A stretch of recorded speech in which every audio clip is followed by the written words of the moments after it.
Witches, wizards, and muggles alike. Welcome back to Cinematic Cosmos Critique and welcome to the magical realm of Harry Potter. Today we're ranking every single Harry Potter movie from worst to best. Now, before you hit the comment section with your Expelliarmus spells, remember, this ranking is all about the films, not the books. So grab your butterbeer and settle in for some serious Wizarding World nostalgia.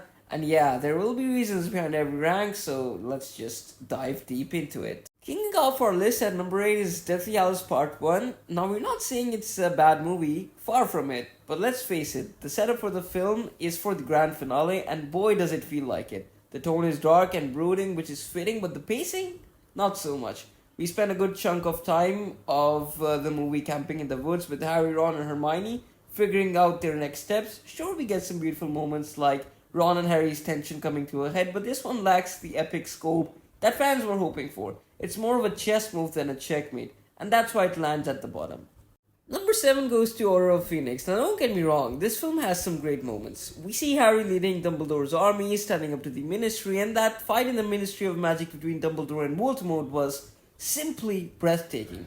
But this film is also a bit of a double-edged sword. This book is massive, and adapting all of that content was almost going to be tricky. I remember buying this book first time in the library, borrowing it, and my teacher over there said that you cannot read this in 5 days, and I was like, hell yeah, I'll read it. And definitely I wasn't able to read it because of school and everything, but yeah, you get what I'm saying, right? So unfortunately, key storylines were cut, especially the rich backstory of Harry's father and the Marauders. Plus, Umbridge is an amazing villain to hate, but the movie feels more like it's setting up pieces for the war ahead rather than advancing to the plot in a meaningful way.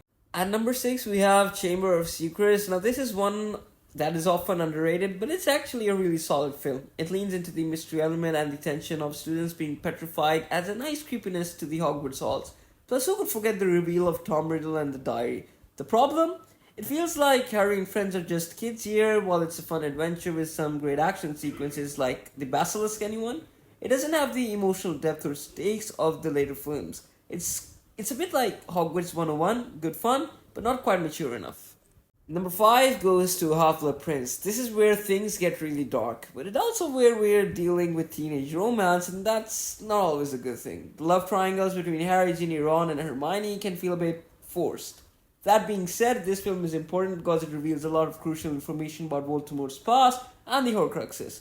The visuals are fantastic, the tone is sinister, and the loss of Dumbledore still hits hard, but there's something missing. Some fans felt like that movie didn't dig deep enough into the book's darker themes. It's good, but not quite as great as it could have been. At number 4, we have the Philosopher's Stone, or the Sorcerer's Stone, really a nostalgia, and for all of us fans, this is where the magic started. From the moment Harry steps into Diagon Alley to when he first lays eyes in Hogwarts, it's a pure wonder. Director Chris Columbus did an amazing job bringing the magical world to life, and there's a childlike charm to this film that no other movie in the series can replicate. But as iconic as it is, it's still very much a children's film.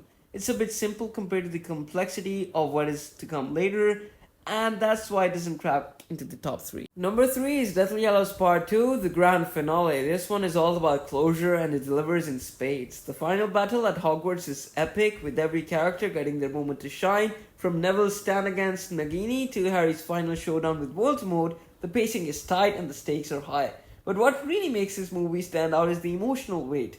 We've been following these characters for 7 movies, and seeing everyone come full circle from Snape's memories to Harry's sacrifice, it's nothing short of powerful. The reason it doesn't take this top spot? Well, there's so much action you barely have time to catch your breath or appreciate the quieter moments. Yeah, that's why it's 3rd, but it's in the top 3 at least. Number 2 is like one of my personal favorite, and I've always had a bias towards it. It's Harry Potter and the Goblet of Fire. The Triwizard Tournament is packed with thrilling challenges, and the arrival of Voldemort at the end?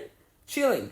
The movie marks the beginning of the end for the Harry's innocence, and Cedric's death is a gut punch that reminds us the stakes that are real.